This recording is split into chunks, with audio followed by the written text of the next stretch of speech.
আজকে সবাইকে দেখাবো যে এই সেটের মাধ্যমে এই সেটে মানে কোনো প্রকার হাওয়া যাতে ভায়েল থেকে ওষুধ আসার সময় যাতে বুদবুদ না হয়, ভায়েল থেকে যাতে সরাসরি এই সেটে ভালোভাবে আসে, ওষুধগুলো আসে। তো কীভাবে করতে হয় সবাইকে দেখায়।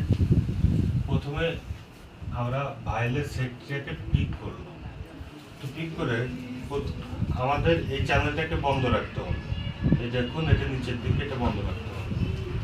তারপরে ভাইলে পিক করলাম, এটা ঢুকে দিলাম।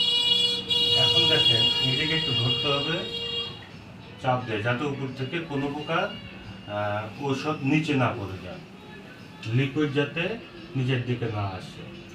একটু বেশি করে সেটের মধ্যে ওষুধটাকে নিয়ে আসবো। তারপরে ধীরে ধীরে ধীরে ধীরে অল্প অল্প করে ছাড়বো। একবারে ছাড়লে বাতাস ঢুকতে পারে। অল্প অল্প করে ছেড়ে সেটির নিচ পর্যন্ত যাতে ওষুধ আসে সেই ব্যবস্থা করবো।